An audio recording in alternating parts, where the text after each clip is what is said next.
Good morning. It is a delight, an honor, and a pleasure to be among you this morning and to be back home.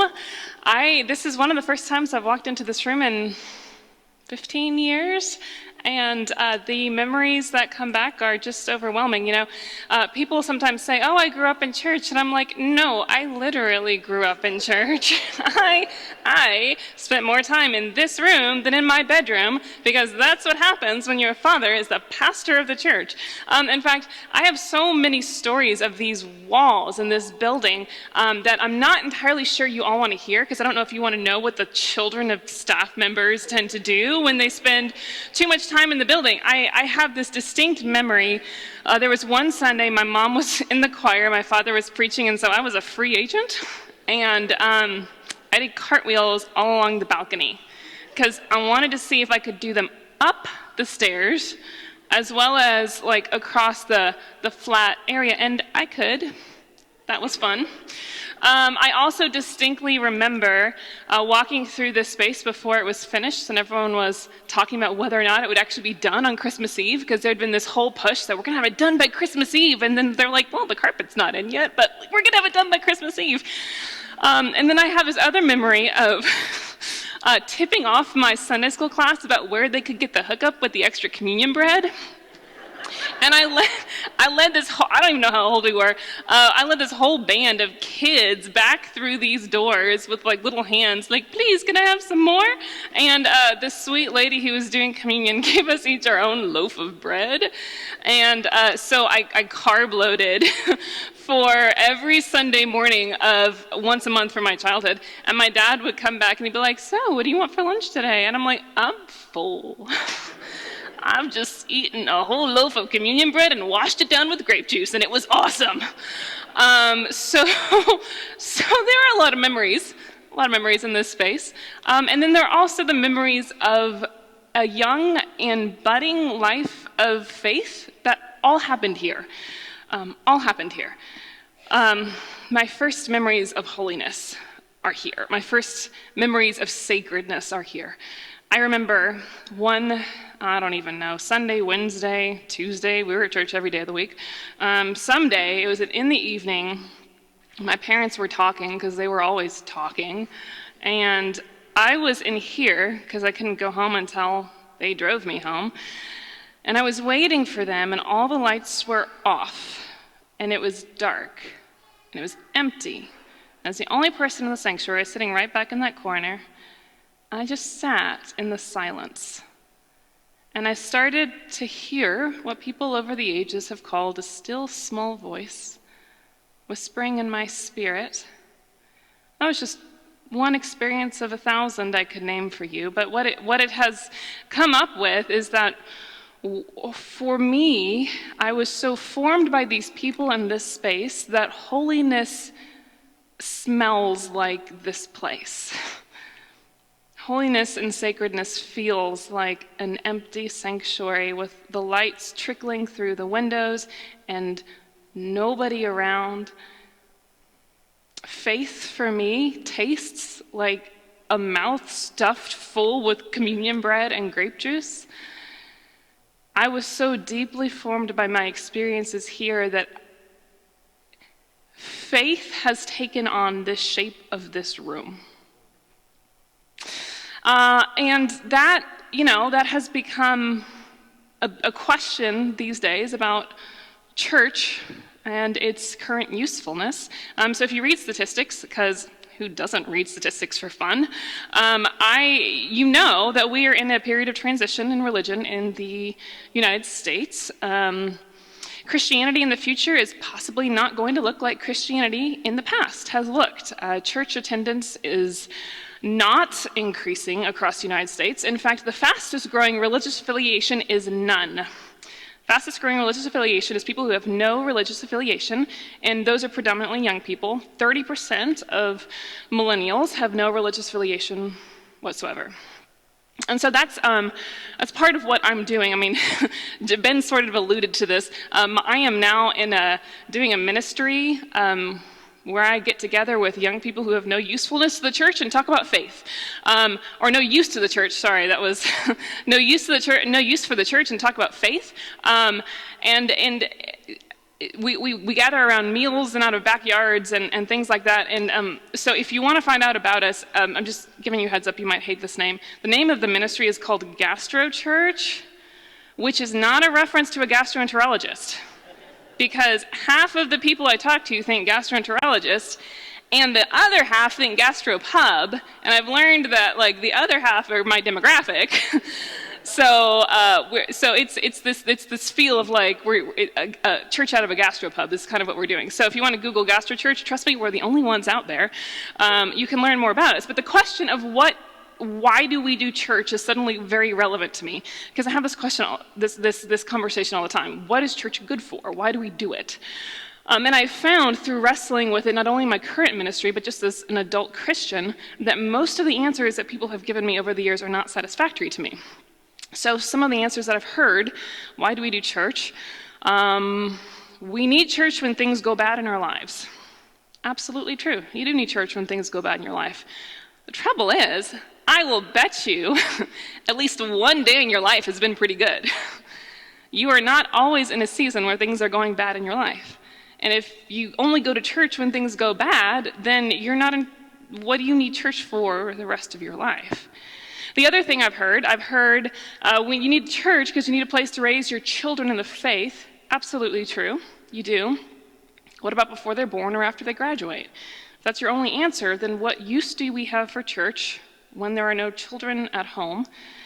And the third answer I've heard, you need church because it's like a gas station. You need to refill your tank every week, week after week. Not a bad answer, but here's where it gets problematic.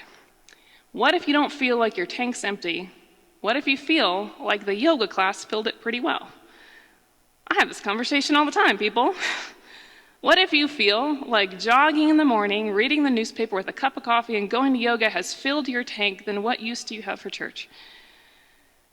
I have found through wrestling with this that my personal answer for what use is church, why do we do it, why do we have church, is different than all of those.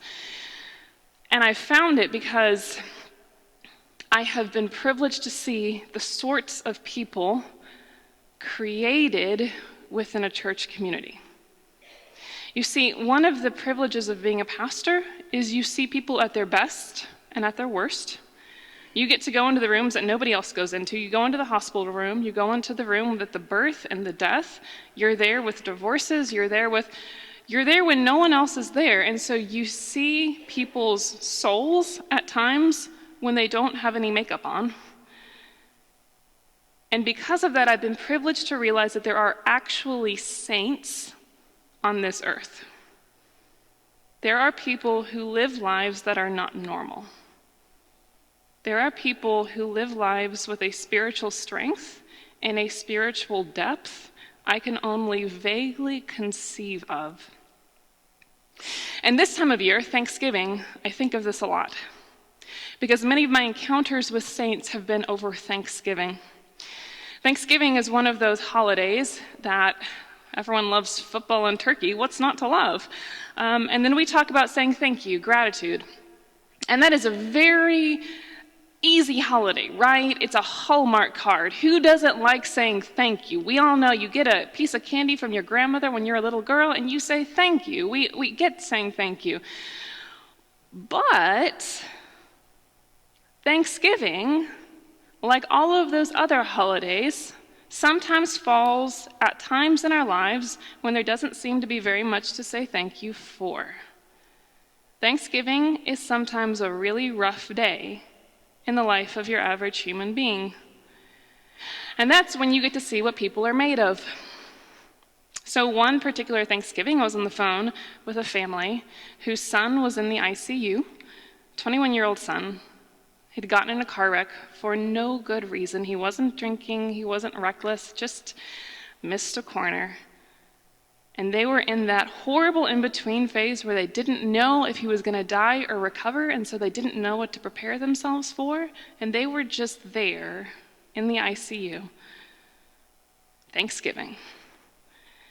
And then there was another Thanksgiving. I remember having a conversation with a woman whose husband had just left her. And so she was facing this imminent divorce, and this was not a mutual divorce. This was, I just don't want to be married to you anymore. And it was Thanksgiving. What do you do with Thanksgiving when that's your reality? You see, what I came to see on days like Thanksgiving, days like Christmas, all of these other days, is that I got to see into people's souls, and some people's souls had a metal to them, had a spiritual depth to them that I don't think I had conceived of before I saw it. One particular story was what really got me thinking about this. And it was a friend that I had in seminary. Her name was Alyssa. Alyssa struggled with chronic depression her whole life. She managed it very well, but it was always there. I mean, if you know of anyone who struggles with depression, you know that it's not something you get over. It's just always there. And she was assigned to give the Thanksgiving sermon. And so she stood up in front of our class and she preached a sermon entitled, "Giving Thanks with an Ungrateful Heart." And in this sermon, she first just laid out for us what it was like to be her.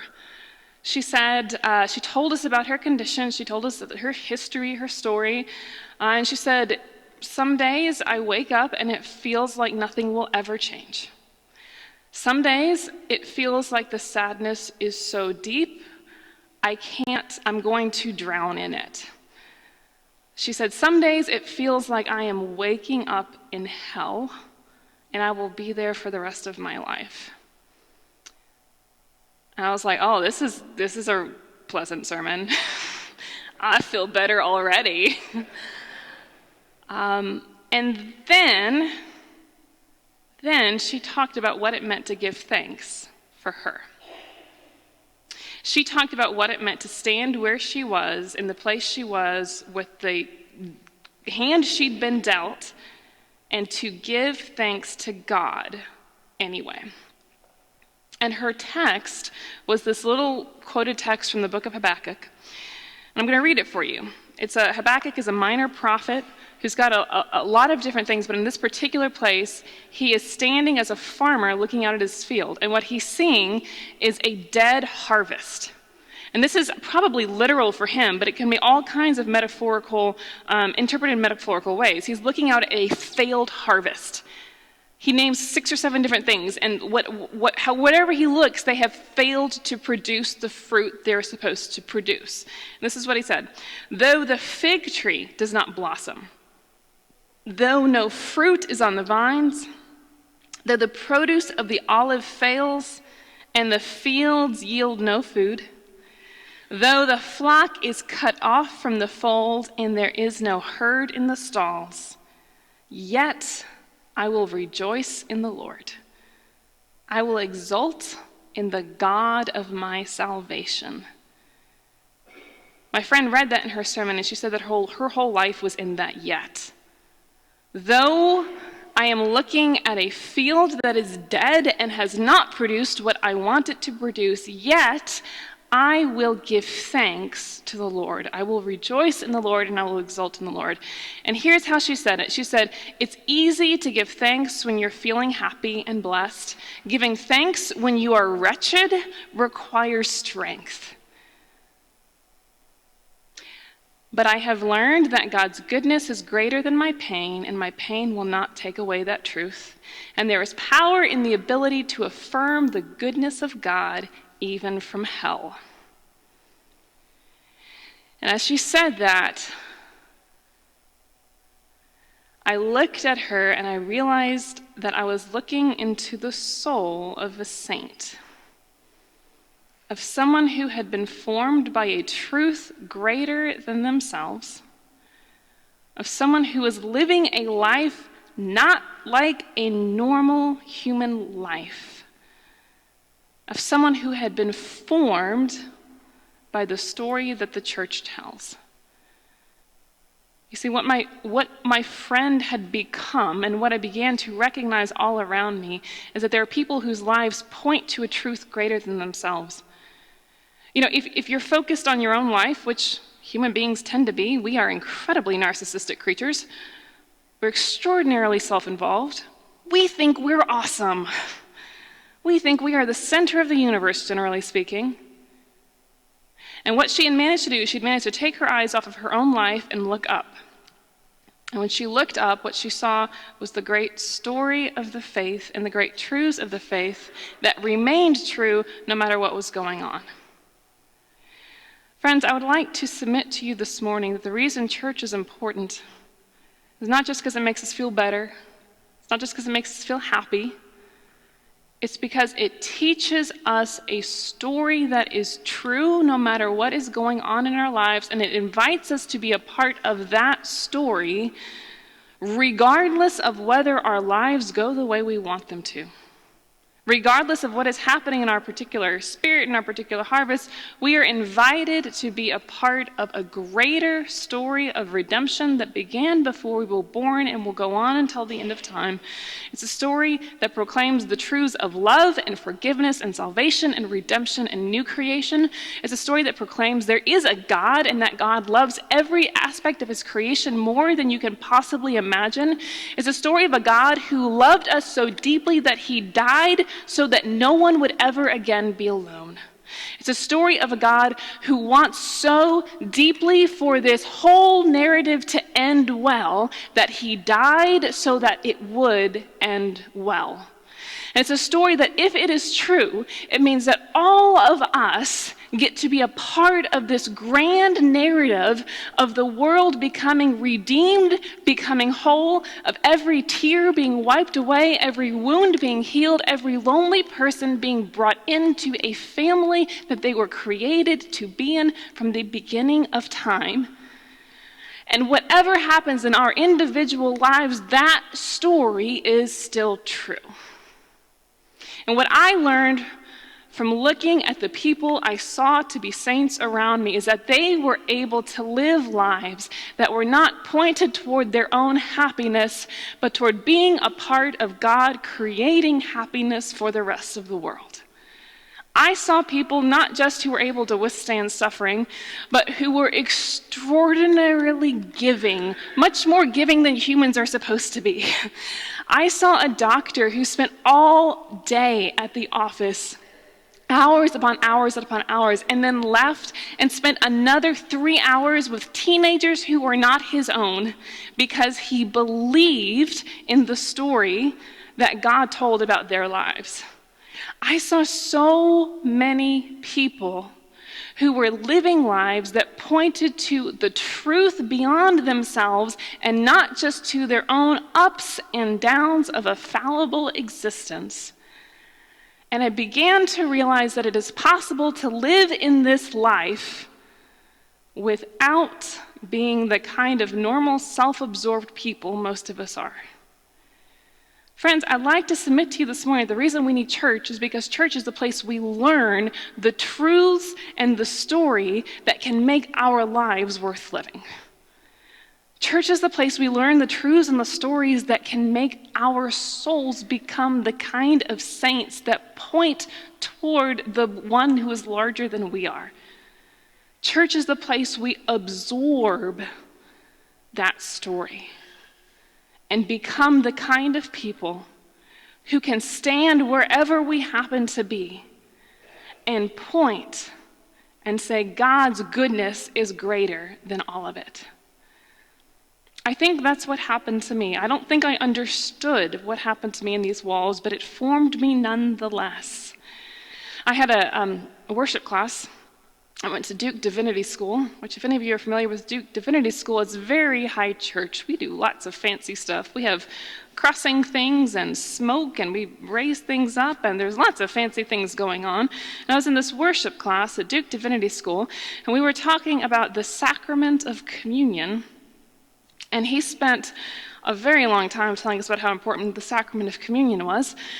At the very end, the question and answer period, I raised my hand, and I said, hypothetically, if you had a bunch of kids after communion who maybe ate like all of the rest of her communion bread, not that that happened, but hypothetically, what would you think of that?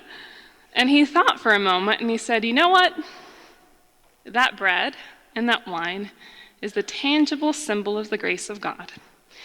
And I can think of nothing more appropriate than a child gorging herself on grace. I think that's what I did for my 18 years that I was here. I gorged myself on the grace of God. And I don't even know if I understood at the time what was happening to me, but it was the very beginnings of a process of transformation that I pray will culminate in the deepening of my soul into one of the people that I have witnessed as saints. When I was here, I was formed by your stories. I was pointed to the truth of the gospel, and the very beginnings of my spiritual journey happened. And my prayer for myself is that I wouldn't fall away, that I would continue that journey to become one of the people that I have witnessed in my life so far, these people who live beyond themselves, for more than themselves. But even before that happens, I needed to come back and just say thank you. Because that's what church is for. And that's what this church did very well.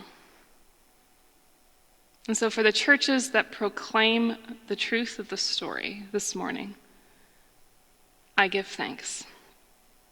For the churches that will continue to proclaim the truth of the story, no matter what happens, the ins and the outs, the ups and the downs, the full harvest and the failed harvests, for the millennia to come, I give thanks. And for the saints who will be grown, living lives not for their own happiness, but for the cosmic happiness of the ages, I give thanks. In the name of the Father, and of the Son, and of the Holy Spirit. Amen.